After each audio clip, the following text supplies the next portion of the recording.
and just kind of like some general tips that we all have just from our own experiences. And so the first thing is that you guys will each be getting like a roommate contract, and so you'll be filling that out with your roommate once you get here.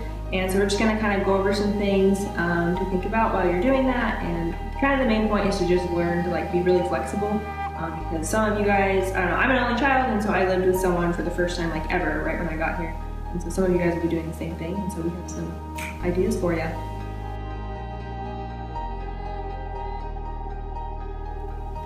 So in each hall, you'll have an RA. If you have any troubles with your hallmates or suitemates or your roommate, you can always go to your RA and talk to them about that. If you also have any ideas for any bonding time with your hallmates, roommates, or suitemates, you can also talk to your RA to come up with those ideas.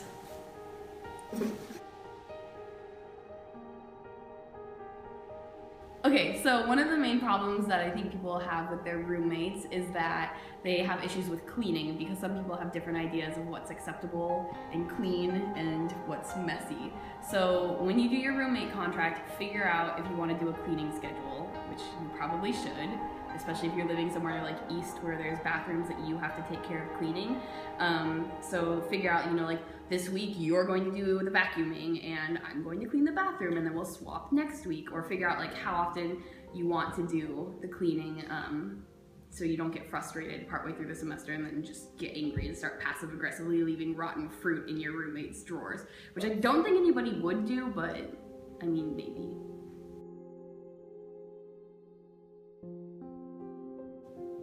The biggest problems that people have with roommates is having like guests over, and when that's okay, when that's not okay. A lot of times it can be like boyfriends or girlfriends that can cause problems as well if they're over like all the time, or if they're over at like certain times. And so it's just really important to communicate with you and your roommates. So like if one person might have class at like 8 in the morning and somebody else might not have class at like 1 p.m. or something, and so obviously somebody might want to go to bed earlier, and so if you have like a bunch of people over, it could be really frustrating. So just think about that now and kind of what you might want, and then that way you can communicate that with your future roommate.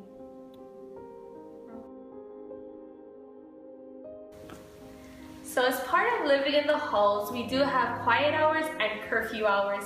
Quiet hours is when you have to kind of be respectful of your hallmates and your roommates. So you kind of have to just keep it down, don't make too much noise. Quiet hours is every day from 10 p.m. to 10 a.m. Curfew hours is where the guys can't be on the girls' floors and the girls can't be on the guys' floors or in their rooms.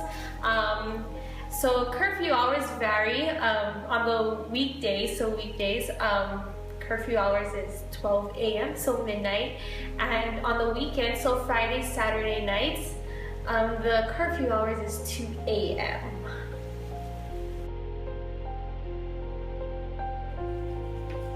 Hey guys, didn't see you there.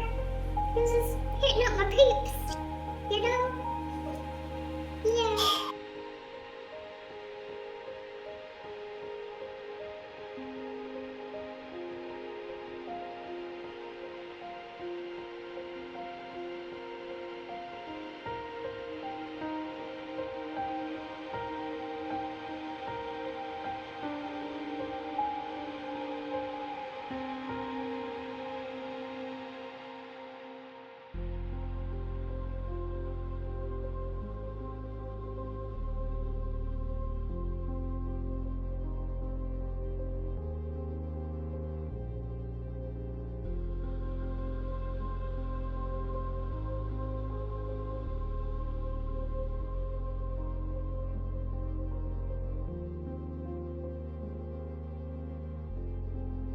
You never wrong.